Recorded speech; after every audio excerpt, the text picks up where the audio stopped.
Alright, problem number 1. In simplest terms, what is the value of this radical expression? Alright, so we have 8 to the 10th plus 4 to the 10th all over 8 to the 4th plus 4 to the 11th, and then the square root of that whole thing. So, if you need a hint, let's review how to handle exponents. Let's first of all look at, let's say we have some number to the nth power, and we're going to multiply it times that same number to the mth power. Okay? So, what do we get when we do that? Well, you can see that, if you remember, exponents are just a shorthand way of writing repeated multiplication. Okay, so b to the nth is just b times b times b times b times b, and we'd have that n times, right? And then b to the mth would be b times b times b, and so on, times b m times, right? So when we multiply b to the nth times b to the mth, we end up with b to the n plus m. All right, because we've got in order to find the exponent on b when we multiply these two things together, you can see that we didn't know how many times we're multiplying b, so we were multiplying it n times and then m times, so we end up with n plus m b's all multiplied together. So that's why the exponent becomes n plus m. Okay, so when we multiply two numbers raised to exponents, then we add the exponents. Okay, and that only works though when the b, which we sometimes call the base, is the same. Okay, so 2 to the third times 2 squared is just 2 to the fifth, right? And 2 is the base. Okay, but we can't do that with like 3 to the third times 2 to the 2 squared, because there's the base isn't common. Okay, and then we call this the exponent. Alright? Alright, so that's one thing you need to remember. And the other thing you need to remember is how you deal with some number raised to, say, the nth power, and then we raise that whole thing to the mth power. Okay, so we got a power raised to a power. So what do we do with that? Well, we're going to need to recall what this is. This is b times b times b all the way times b, and that's n times, but then we need to multiply that b times b times b, again, n times, and we got to multiply b to the nth by itself m times. Okay, so how many b's are we going to have all multiplied together? We're going to have b to the n times m. Okay, so if we're raising a power to a power, then we multiply the exponents. Okay, so these two things are good to remember. Okay, and sometimes you might need to just if you have trouble remembering it, just remember what it means, what it means to raise something to an exponent. Okay, and you can always reason it out that way if you have trouble remembering it at first. But after you use it enough times, if you do lots of practice problems, it'll just be automatic. You'll automatically see it. But at first, when you're not used to dealing with exponents, you might have to reason it out. Okay, but just remember what it means, what an exponent means. All right, so let's actually do this problem now. All right, and then I should say too, let's deal with the top first. We have 8 to the 10th plus 4 to the 10th. And one thing to be careful of is that you cannot just say this is This is not just equal to 12 to the 10th, okay? So be careful about that.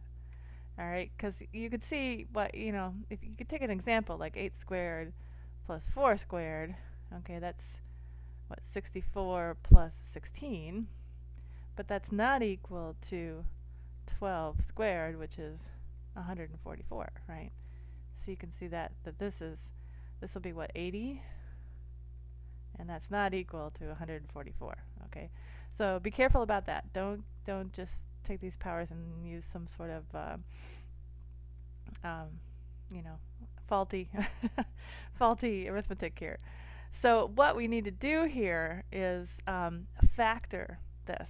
You might say, well, how do I factor that? Well, again, remember that this is 8 times 8 times 8, 10 times, but you can also write this as 2 cubed to the 10th power. Whoops, not 2, to the 10th power.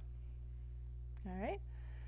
So 2 cubed to the 10th power plus, and you obviously know 2 squared is 4, so that's 2 squared to the 10th power. Okay? And if we use our identities here, you can see that this will be equal to 2 to the 30th plus 2 to the 20th. And just always keep in mind what an exponent means, because this is 2 times 2 times 2 times 2 multiplied by itself 30 times, and this one 20 times. So we could actually write this as 2 to the 20th times 2 to the 10th plus 2 to the 20th. Okay?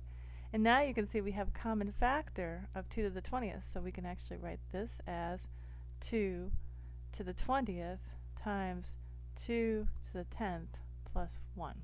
Okay? And let's leave it in that form for now. So that's the top of the thing under the radical.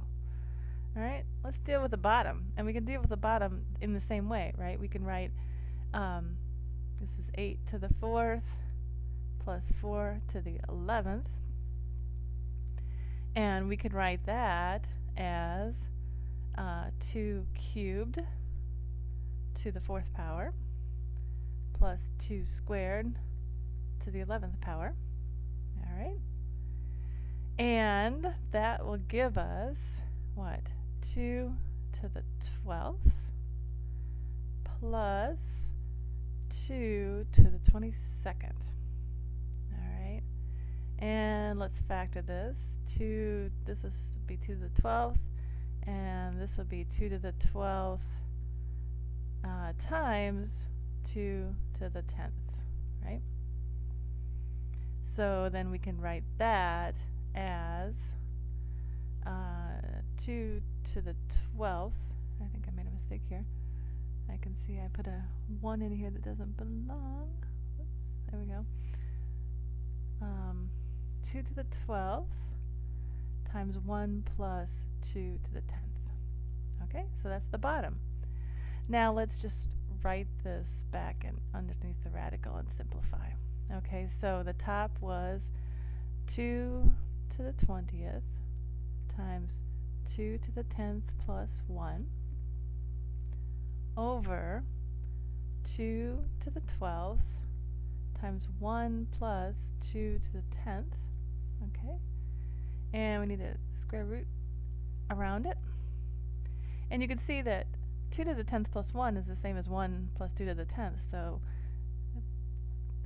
2 to the 10th plus 1 over 1 plus 2 to the 10th is just 1. So we can actually just cancel those. And now what do we got here? We have 2 to the 20th over 2 to the 12th.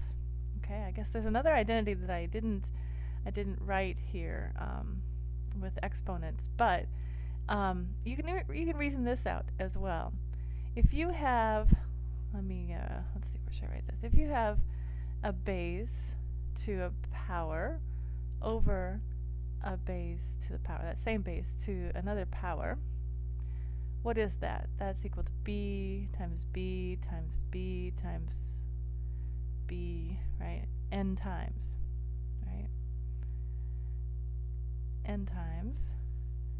And that would be over b times b times b times b, and this would be m times, right? So we can cancel out most of these b's. You know, b over b is just 1. And so once we've canceled out all the b's on the bottom, what we'll be left with is b to the n minus m. Okay? So we can use that here. Let's see. B to the n minus m. This is getting messy, but here's the other thing you need to know, right? So now you can see that we could subtract the powers. Alright?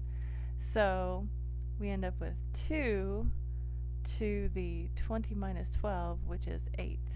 And that's the square root of that. Alright? Okay, so now we don't have to multiply that out yet. We can actually write that as 2 to the 4th times 2 to the 4th, right? We can write it as a square, right? Because when we multiply, we add powers, and so we would get 8, alright? And so we can write that as 2 to the 4th squared, and then the square root of that, alright? So that's easy. It's just 2 to the 4th. And what do we have left? 2 to the 4th is just 4 times 4, which is 16.